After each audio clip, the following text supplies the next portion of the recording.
अपने कत्ल से कुछ ही देर पहले अमेरिकी सदर जॉन एफ कैनेडी ने कहा था कि अगर कोई अमेरिका के सदर को मारना चाहता है तो ये कोई बड़ी बात नहीं होगी, बशर्ते कि कातिल ये तय कर ले कि उन्हें मारने के बदले वो अपनी ज़िंदगी कुर्बान करने के लिए तैयार है।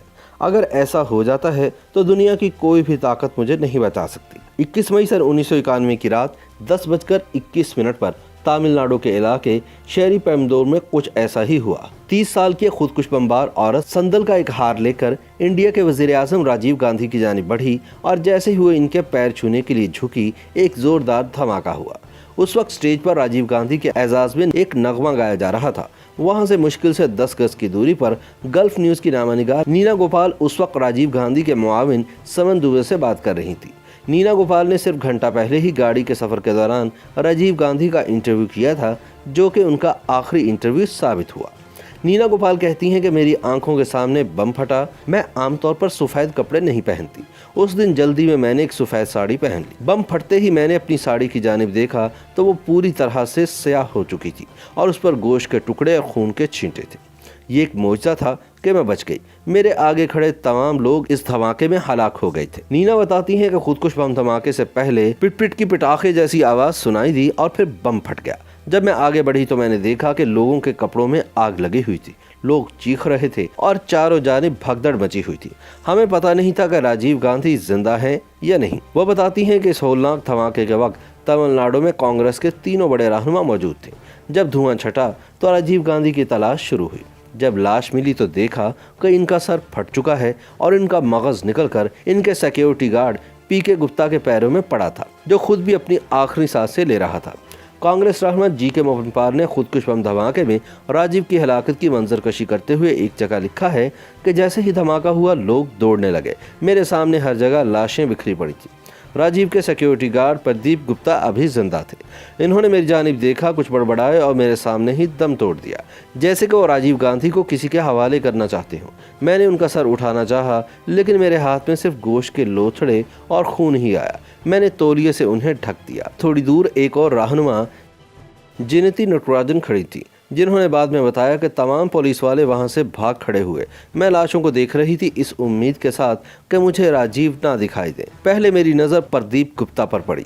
इनके घुटने के पास ज़मीन पर औंधे मुंह कोई पड़ा हुआ था। मेरे मुंह से निकला, ओ माय गॉड, ये तो राजीव लग रहे हैं। वहाँ मौजूद सहाफ़ी नीना गोपाल राजीव की तलाश में आगे बढ़ती चली गई, जहाँ कुछ मिनट पहले राजीव खड़े हुए थे। नीना बताती हैं मैं जितना आगे जा सकती थी गई। तभी मुझे राजीव गांधी की लाश दिखाई दी। मैंने उनका जूता और हाथ देखा, जिस पर गुची की घड़ी बंधी हुई थी। थोड़ी देर पहले मैं कार की पिछली सीट पर बैठकर इनका इंटरव्यू कर रही थी। राजीव आगे के निशिस्त पर बैठे हुए थे और इनकी कलाई पर बंधी घड़ी बार बार मेरी आंखों के सामने आ रही थी। वो बताती हैं कि इतने में राजीव गांधी का ड्राइवर मुझसे आकर बोला कि कार में बैठिए और फौरन यहाँ से भागिए। मैंने जब कहा कि मैं यहीं रहूंगी तो उसने कहा कि यहाँ बहुत गड़बड़ होने वाली है। हम निकले और उस एम्बुलेंस के पीछे पीछे अस्पताल गए, जहाँ राजीव की लाश को ले जाया जा रहा था। दिल्ली में राजीव के घर पर सन्नाटा छाया हुआ था। राजीव के पर्सनल सेक्रेटरी विंसन जॉर्ज अपने घर की जानिब निकल चुके थे। जैसे ही वो घर में दाखिल हुए, उनका फ़ोन बजा और उन्हें खबर दी गई कि राजीव के बारे में बहुत बुरी खबर है। जॉर्ज वापस 10 जनपद भागे। तब तक सोनिया गांधी और प्रियंका सोने के लिए अपने कमरों में जा चुके थे। तभी इनके पास भी फ़ोन आया कि सब खैरियत तो है। सोनिया ने इंटरकॉम पर जॉर्ज को तलब किया। जॉर्ज उस वक्त किसी से फ़ोन पर चेन्नई में बात कर रहे थे, जिससे इन्हें इस बात की तस्दीक हो गई थी कि राजीव पर हमला हुआ है, लेकिन वो सोनिया गांधी को बताने की हिम्मत नहीं कर पा रहे थे। फ़ोन चेन्नई से था और फ़ोन करने वाला सोनिया जी से बात करना चाहता था। उसने कहा कि वो इंटेलिजेंस ब्यूरो से है और हैरान परेशान जॉर्ज ने पूछा, राजीव सर कैसे हैं? दूसरी जानिब से कुछ देर खामोशी रही। वह भराई हुई आवाज़ में चीखे कि तुम बताते क्यों नहीं राजीव कैसे हैं? जवाब में फ़ोन करने वाले ने कहा कि अब वो इस दुनिया में नहीं है और फिर लाइन कट गई। जॉर्ज सोनिया का नाम पुकारते हुए दौड़े। सोनिया बाहर आई और उन्हें अंदाज़ा हो गया था कि कुछ अनहोनी हुई है।